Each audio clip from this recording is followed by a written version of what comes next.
Hi students, hope you are doing well. As you know, we have some hands-on experience using alignments and profiles as targets in an intersection and in a cul-de-sac design. Civil 3D adds option for corridor targets behind alignments and profile. You can use grading feature lines, survey figures, or polyline to drive horizontal and vertical aspect of your corridor model. Imagine using an existing polyline that represents a curve for your lane widening projects without duplicating it as an alignment or grabbing a survey figure to assist with modeling an existing road for a rehabilitation project. Better yet, what if the project you are targeting is visible to the corridor drawing only as an XREF.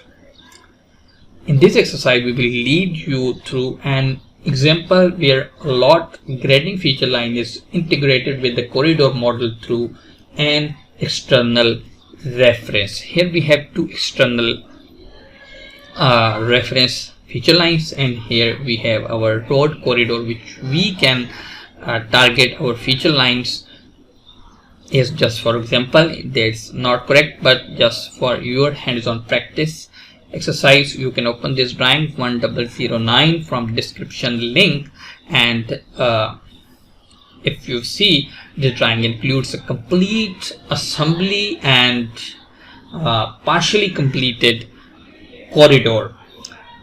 Our task will be to use the feature lines that runs through the project as targets in the corridor. These lines are in an external reference file. Just zoom to your corridor and select it, and from the corridor contextual tab, modify corridor panel. Here we have corridor properties. Just switch to the perimeter tab if you are not on that, and then click the ellipsis button in the target field in the RG subdivision. The target mapping dialog box will be appear. Just note here that the number following the region will be vary in your case, so don't worry about that. In the target mapping dialog, just locate width or offset target in the object name column, which we have here. So click the none field next to the target alignment for the slope left. Here we have slope left, and then we have offset and elevation.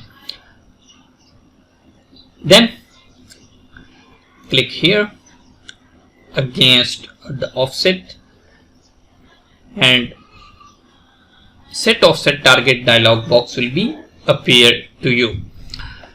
Now if you have already any alignment or any feature line has selected, just uncheck all of them, and again, as I am going to select this feature line, I can select from the drawing. Just select your feature line, which is your XREFs, and then press enter. Now you have one feature line for your offset.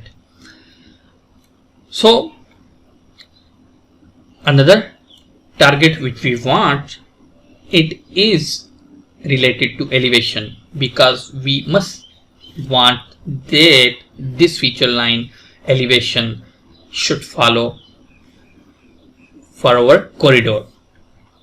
Just select on the set all, and here if you have any existing target, just remove them, and here you can select again your same feature line for the elevation targets. Again, as we have done for the slope left, then you can again do that for the slope right. Just click here, set all, and uncheck all of the others. If you already selected, just select from your drawing, and here you can press enter. Again we will do same for the elevation, and just click here to select your same feature line for the elevation target, and then click OK. Now just press OK and rebuild your corridor.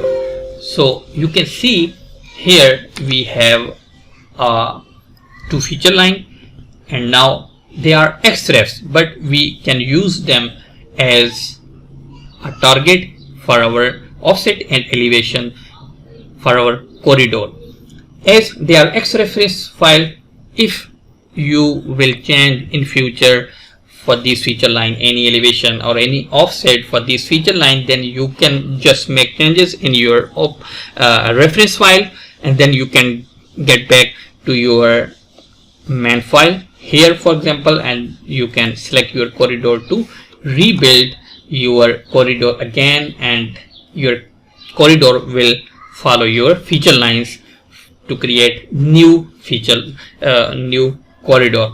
Hope you understand this concept for the elevation and target offset using feature line. You can also use your polyline, your line, and if we have alignment and profile, you can also use alignment and profile as a target for your corridor.